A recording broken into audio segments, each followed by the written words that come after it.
Hello, welcome back to Up the Villa. This is our Carabao Cup preview. Aston Villa v Crystal Palace, joined by Justin. How are you, mate?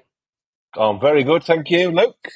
Looking forward Yeah, to this great one. to have you on and chat. We're gonna talk a lot about the team and the lineup of what we expect. We'll predict the lineup. So, Villa fans in the comment section down below, let us know who you want to see. How strong do we go? Which players play? Any youth players coming in? Who you're looking forward to seeing? Make sure you are dropping a like on this episode. So let's go Carabao Cup. What's that going to get us? Let's go 800 likes for this 20,000. one. I wish. Let's go 800 and subscribe to the channel if you are new. Before we get into it, big weekend for Villa. Fixtures, results really went our way. Arsenal getting a draw against Liverpool 2-2. Spurs losing to Crystal Palace. Chelsea won. Man United lost, but they're 14th, so there's no point mentioning them. So all in all, a pretty decent-ish set of results for Villa. So, it puts us a good few points ahead of Spurs now. It puts us a good few points ahead of Newcastle. So, Justin, having seen those fixtures over the weekend, how are you feeling? I'm chuffed a bit through the season, Luke. I'm not going to be negative at all. I think we've had a fantastic start. We've played some tough fixtures. I mean, I've just watched the Arsenal Liverpool game, and that's the first time Liverpool have played a team from the top five of last season, and then that's the ninth game of the season. So yes, they're doing well. They're second in the league, but that's the first time they've played a team that finished in the top five last season. So they've had a pretty decent run of fixtures, haven't they, so far? We've navigated quite a few really tricky ones, So I think we're set really fair. We're navigating and we are balancing the European and the league structure. We've got everybody back fit. We are fourth in the league. We are top of the Champions League table. We've got a chance to get to the quarterfinals of the League Cup. Couldn't have gone much better for me.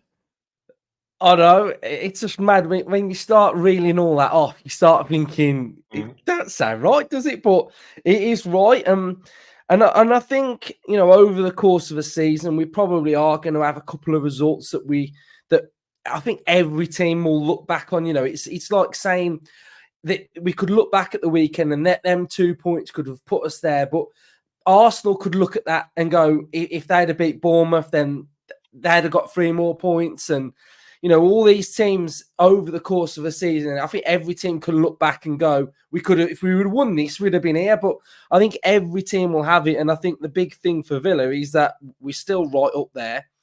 And I think, I look at, well, I mentioned Spurs, but we'll go into them a lot this week anyway. But, I even look at Spurs and I just think last 2 seasons we've finished above Spurs. And we're with 5 points clear of Spurs already.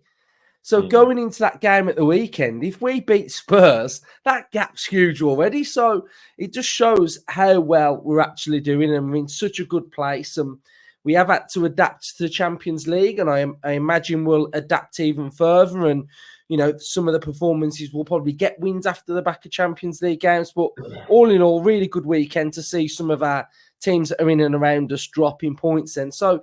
Crystal Palace Carabao Cup. I think I want to start really, Justin, and get your thoughts from 95-96. So what was Justin doing in 95-96? And do you remember much of that game that we won the final? Because it's the last time we lifted a major trophy. And I Unai's remember. been speaking about it. And I think every Villa fan wants to lift a trophy. So tell me, what was it like? Absolutely fantastic. It was early 90s. I started going 88, 89, and then properly started going in the 90s. Had a season ticket from 89, 90, and then, going regularly home and away throughout basically the whole of the 90s, 10 years. I was working in the club shop, would you believe, around that time on a match day, doing it as match day staff. And we all got given tickets for the final, obviously, for both the finals, actually, the 94 final and the 96 final. The 94 final, we went in, obviously, as massive underdogs against Man United, but the 96 one against Leeds, we had a good side back then. We had a really good team, and I really fancied us. And it couldn't have gone much better, could it? An absolute howitzer from Savo Milosevic, and then one of the all-time great Aston Villa goals for me. Left foot, peach of a left foot, smashed it in past the keeper, which sent us absolutely into raptures. And then from then on, we pretty much controlled the whole game and topped it off with Ian Taylor scoring, and then Dwight York scored towards the end of the game as well. And fantastic. I mean, you just can't beat winning a trophy. Back in them days, I'd only been properly going like for 4, 5, 6 years, and we were pretty good for most of that period. And you know, to win 2 trophies in the first 6 years of going, to your football club, I remember thinking, "Oh, this is great." Every time we come to Wembley, we win. It was only really until the cup final, the actual FA Cup final in 2000, because we won the semi-final at Wembley against Bolton, that I experienced the first loss at Wembley. So that was a bit of a kick. But this is why I think I put so much stall out to win this trophy, because it's a trophy we can 100% win, and it's given me two of the best days I've ever had watching Villa. And as the biggest memory, I suppose, for most fans nowadays will be the playoff final win. And that feeling, you just can't beat it. There's nothing better than watching your team win on a Saturday or a Wednesday or whatever.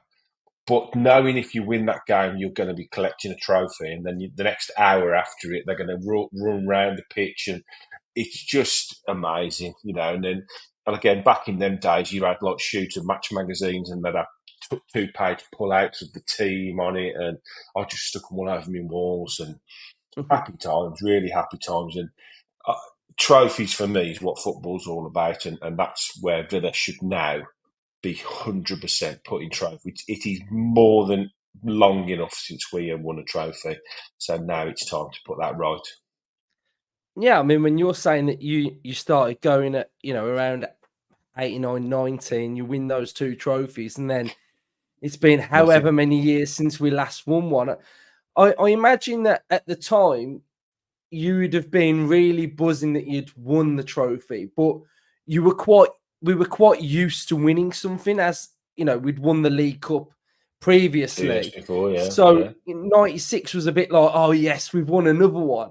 But I imagine when Aston Villa next win a trophy, it would feel a lot different when we lift that trophy, because it's been so long and a lot has happened, and it's quite emotional, isn't it? I think when we got into the Champions League, it was really emotional because we've been through a lot to get there. And I imagine when we do lift something, it's going to be amazing. And I do think it's not far away. I think, like you say, I think a club like Villa now, in the position that we're in, we should really be striving to go far in this competition, because there are a lot of teams that do rotate. And I think the beauty of Villa is that we can rotate, but our squad has got ultimate depth to it as well. So we will talk about the lineup in a second, and we'll predict it as well. But Crystal Palace got their first win at the weekend against Spurs, and they've really sort of... I didn't really buy into this sort of Palace were going to be pushing for Europe this season off the back of a really good end to the season, because what you see in football is towards the end of a season, there's always a couple of teams that go on a bit of a run, because just the way that the league is. And I think they were one of those teams, and they've lost Elise, they've lost Anderson. But that victory will do them the world of good, getting their first win of the season. I think Wharton's a good player. Eze is really good. I think he's so quality and integral to everything that they do going forward. Mateta got his goal. He looks a real threat, and Nketiah is just trying to find his feet. But I think he scored in the last round. So, first question, Justin, how do you think Palace are going to approach it now they've got that win? Do you think they're going to go a bit stronger, or do you think they will rotate? I think they'll rotate. I don't think there's any doubt about that. I was trying to think, actually, when they won that game, do we really want them to win? And or do we want them to lose and then be really, really deep in trouble and think, okay, let's just totally put that out. We don't care about the League Cup. We need to get points in the league. So I suppose that win has probably given them a little bit of a boost. Will it really affect the manager's thoughts on the League Cup game? I don't think so, if I'm honest. I think they've got a few injuries. I was looking at the injuries for today. Decore, Holding, Franco, they've got 4 or 5 players out, so the bench isn't too bad. Looks the likes of Klein, Will Hughes, and Ketia Schlupp. They've got some decent players that are sort of Premier League experience there. So it all depends, I suppose, on how it won't be a priority, will it, for Palace? They'll be looking at going to Villa thinking this is a really, really tough ask for us. So let's just go, change probably 4 or 5 players around, give players off the bench a chance. And if we get through, fantastic. But if we don't, then okay, we'll just accept it and concentrate on trying to climb the table. So I think it's a massive opportunity for Villa. This, I really, really do. You've got to have the luck of the draw a little bit to a point to go deep in competitions. Eventually, you're going to pick a good side out, whether that's quarter, semi, or final. But you to have to be in that position to be in a quarter or semi final, you have to put these teams away. And over the last quite a few number of years, we've come cropper against some pretty average sides in these competitions. So, given the quality of our squad now and our bench, I would hope we're going to go pretty strong on Wednesday. Yeah, and I think there's a when I look at Villa's squad now, and always, whenever I'm watching football, I always look at teams' bench, and I'm looking at Palace's bench against Spurs, and I'm looking at it thinking, okay, Will Hughes, decent midfielder, and Nketiah, good, Kamara, new signing, Ward, Klein, Schlupp, like you've said. It's an okay bench, isn't it? It's like it's a steady Eddie bench, and I think it's a bottom of the table bench, isn't it? Yeah, like it's not got that many game changers. So when you're looking at them rotating, they are however they rotate their starting lineup from against Spurs, it's going to be weaker. There's no two ways about whatever they were to do, it would weaken their team. Whereas when we're talking about Villa and we start making changes, it's in essence, it's like for like, really. 100%. It really is like for like. So my next point then, Justin. So we want to win a trophy, right? And we know we've got a good squad, but we're going to rotate. Yeah. How heavy are we going to rotate? Because I think we've got players that we can rotate, and I'd be quite comfortable seeing play. So, for example, Jaden, we could go with Maatsen, we can go Barkley starting, we can go with Duran. And I think, in essence, when you start making some of those changes, it's okay. But when you start changing, say, 9, 10 players, then there are going to be a couple of players, a couple of youngsters maybe, that sort of might be in the fold as well. So does that sort of contradict itself a little bit, that you're not taking it as serious or not? I think there's a lot of things to throw into this question. It's a difficult question to ask, and I can't wait. These are the things I love to talk about.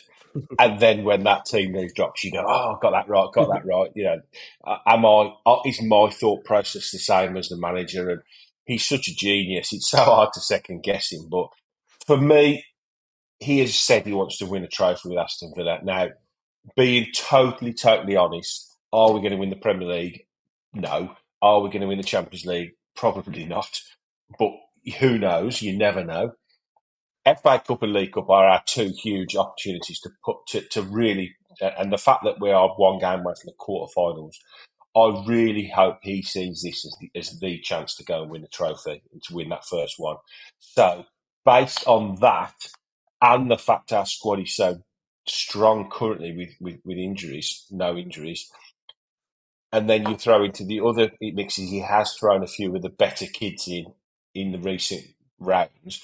I still think the bench will probably be pretty full of younger players, but I expect, if you look at the 9 players, or the 10 players, including Philogene, who will be back because he's only suspended, I would be very surprised if most of them didn't start. Bailey, Barkley, Buendia, Carlos, Duran, Kamara, Matson, Mings, Olsen, and Bidace. I'll be very surprised if the majority of those 10 players aren't playing. I think Kamara has to play. He's ready to start. Mings probably play half a game. Hopefully he'll start. Buendia's been chomping at the bit to get minutes, and he's played quite regularly in these games. Bailey needs a bit of a confidence boost, and probably another start won't do him any harm. Barkley's been coming on at half time anyway, so I think he starts. Duran, yes, 100%. Matson was brilliant last week in the Champions League, so he will play again. So yes, I do think 8, 9 or 10 changes at least, and I hope most of them are these players off the bench, with maybe 1 or 2 kids thrown in. Okay, so we've not discussed this before recording this episode, so we'll see how we're both thinking then. So in goal, Justin, no, do your back five, and then I'll chip in if we need to. Okay, Olsen. Not Gauchi. Well, Olsen's been on the bench, hasn't he? We're having a shocker here to start with, Justin. Well, I'm only basing it on Olsen now. Now he's fit. He's been preferred keeper on the bench. So, as the senior professional, I'm only going on what the manager's is putting out. I think if Olsen was fit, which he obviously is now, and Gauchi was on the bench, then for me, Gauchi starts. Well, but I think it might even be half and half. He might even play half with Olsen, half with Gauchi. But based on the fact that Olsen is fit and Olsen is now the keeper on the bench, unless Gauchi's injured and he's got a knock. Yeah. It was Olsen against. Yeah, so it was Olsen against. He still sees Olsen as our backup keeper. I think Gauchi's got a big future, and I hope at some point we'll see a lot of him. But I think Olsen's out of contract in the summer, and I think they keep him to the summer, and then he's released. So I think that's when Gauchi then has had a season and a half as understudy to the understudy, and that's when he takes over the mantle of backup keeper. So for me, Olsen, and then sorry, go on. Yeah, Olsen was the one on the bench at the weekend as well. So yeah, that's all I'm basing it on. Nedeljkovic right back, and then I'll go with Carlos, Tyrone Mings. Absolutely buzzing to see that man come back on the pitch, and Ian Matson. Yeah, okay, right. Yeah, I think I agree with that. Do you think Mings starts or do you think Mings comes on? I think Mings starts because I always think when you've got a player that's coming back from injury, it's better to start them and see how they get on because you can always take them off. Whereas if you came on if you brought him on at half time and there was a problem, you've got to sub your sub, haven't you? So you start him. And you maybe say, because he's had no minutes so far, we've seen a couple of cameos from Kamara now. I think Mings plays probably half the game. Yeah. Which is prudent. So, next, we both agree Kamara starts. You said it earlier. 100%. So, and Barkley, yeah, I'd agree with that. Yeah. I think Onana needs... He rests him totally, yeah. I think he's coming off at half-time, partly tactical, but partly... I think there's a little niggle. A bit. Yeah. I think there's a niggle there, and I think he's played half a game, and they're asking him at half time, "How you feeling?" He's probably saying, "Yeah, I'm just feeling it, boss." It's better to just say, "Okay." So a good solid week's rest will do him the world of good. So who's the two either side? This is where it gets a bit. I think Buendia probably starts, and Bailey.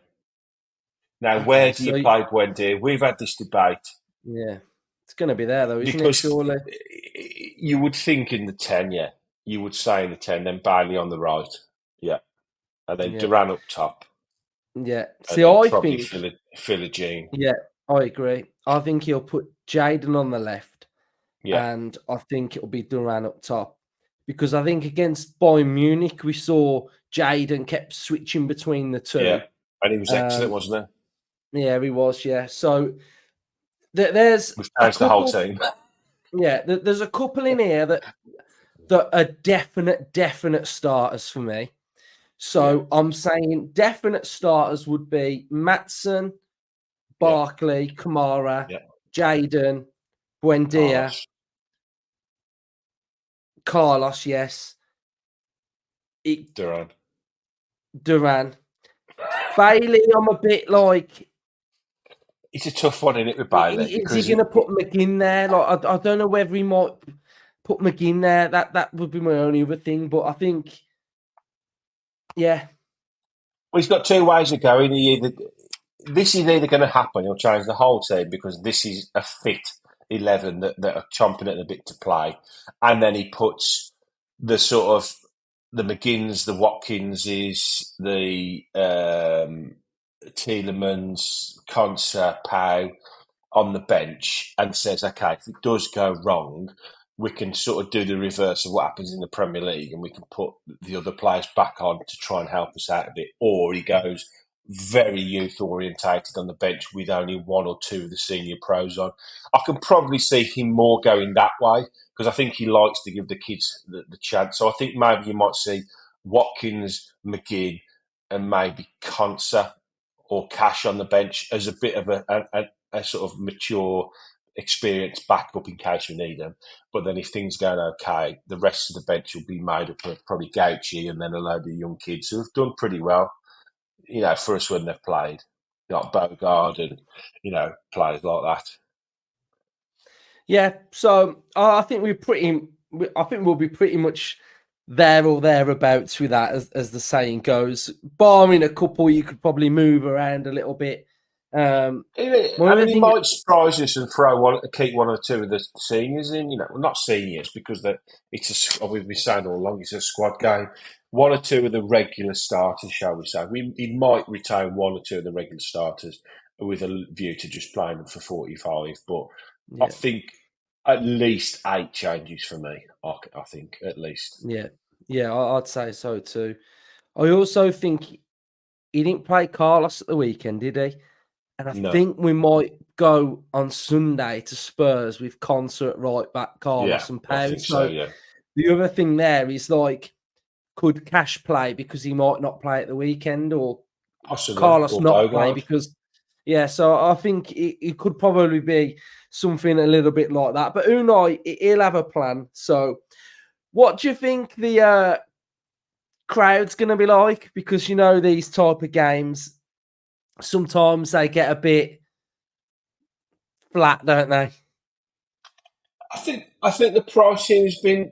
I'm not jumping into the pricing debate, but no, I think just the pricing has been. No, I think the pricing for this has been pretty fair. I think £25 for any game to watch Villa is okay. I mean, I pay £13 for example, to go and watch Hensford, which is level 7 of the league. So I think to pay an extra £12 to go and watch Aston Villa at Villa Park is pretty fair. I was just having a quick look at the ticketing. In my bit, there's only a handful of seats left where I sit in my block. So that's a pretty good indicator. That's right in the left hand side of the Trinity middle. I've just picked a random Holt End. I mean, there ain't many seats left, Luke, if you look at it. Yeah, that's a random Holt End block.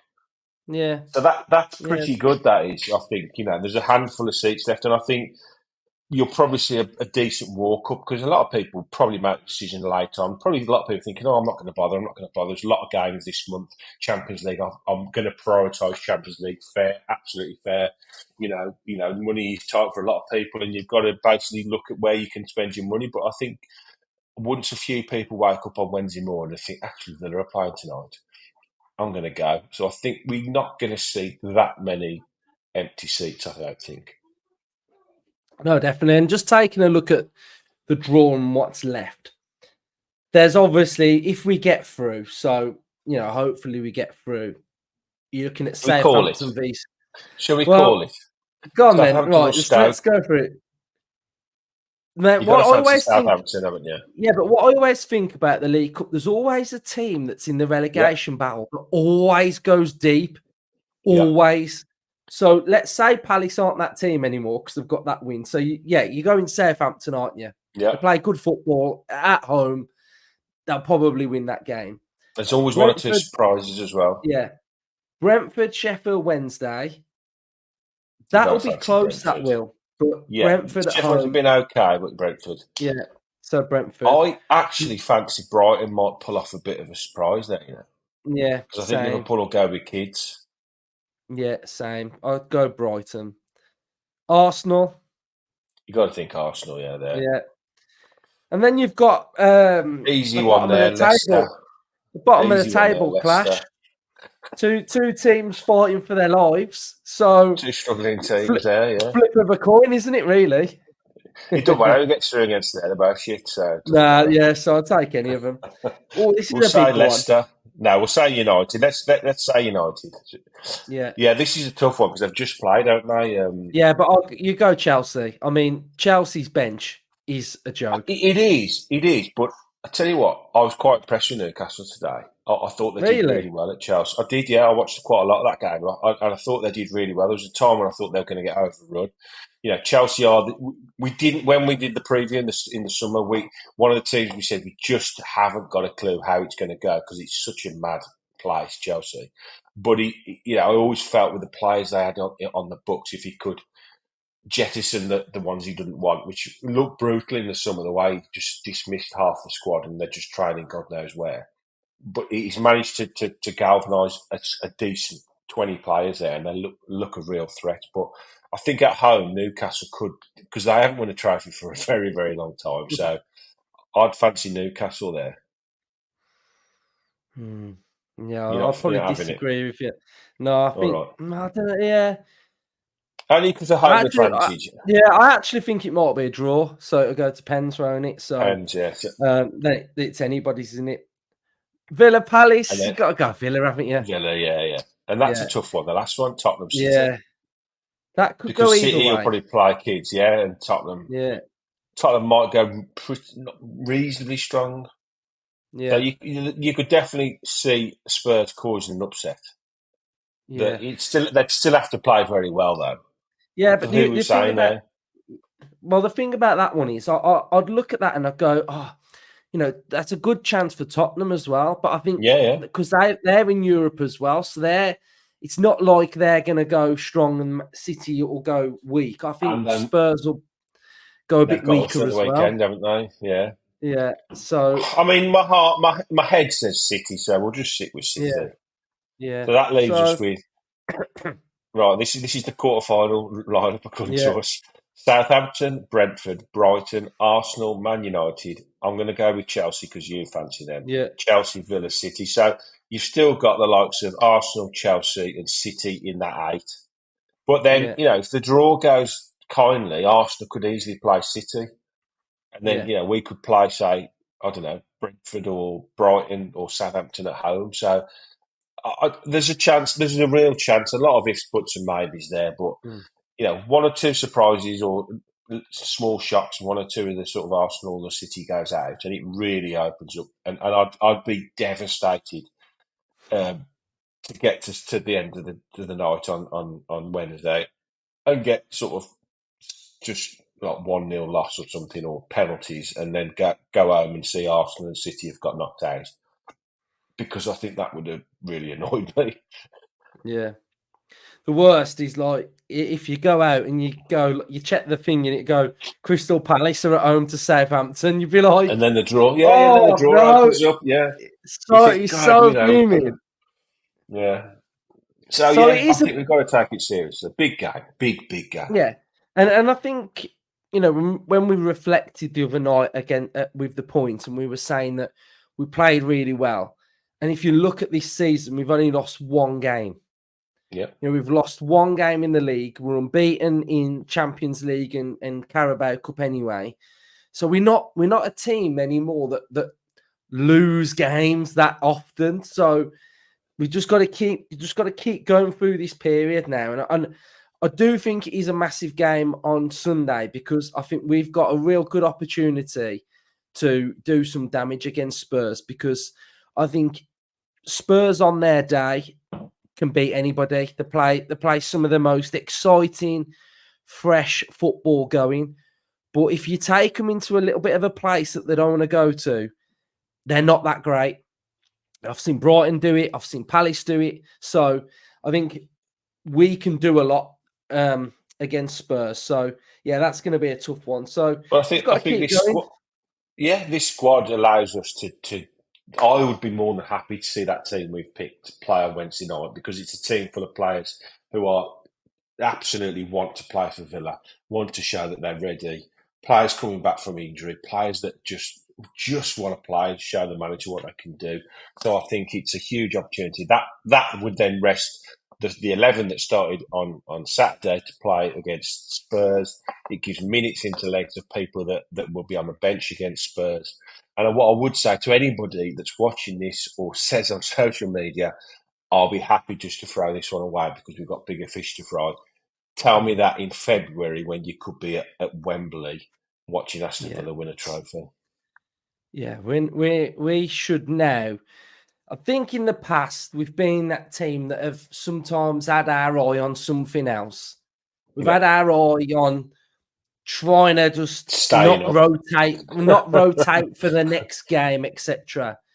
But we can rotate, and I think not only can we rotate, but there's players within this rotation that have got big points to prove.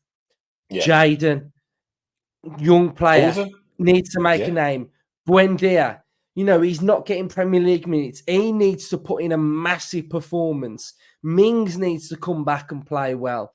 Kamara needs to now start putting in them really good performances and start fighting for that shirt because he's been coming on, Kamara, and that's okay, like making them little sub appearances.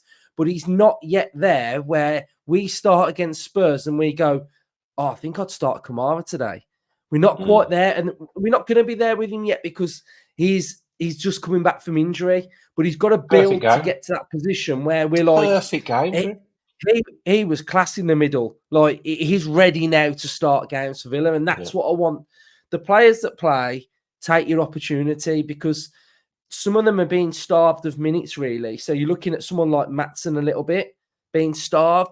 Like, you've got to put in another good performance now because if you put in another one off the back of that Bologna game, you're then in Unai's head now thinking, Maatsen's like right there. Same as Duran. Yeah. He's got to lead the line well again. It's okay him scoring, but I want to see have a 90.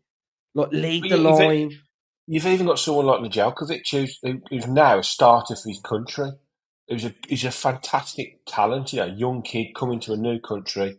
And an opportunity for him on Wednesday to once again, because of the strength of the squad, he's found himself dropped out of the match day squad now. And so that gives him another chance to say, you know what, I'm still here, boss. I'm still here. I'm ready to go. If you want somebody at right back, I can do this job. And he's learning all the time, and it gives him a chance to all the stuff he's doing on the training ground, and he's learning week in, week out. He can translate like that to a game, to an actual game. So it's a huge opportunity for all of them. And where we are currently, it's fantastic to be in this squad and in and around it. So, I'm really looking forward to Wednesday. Really looking forward to it.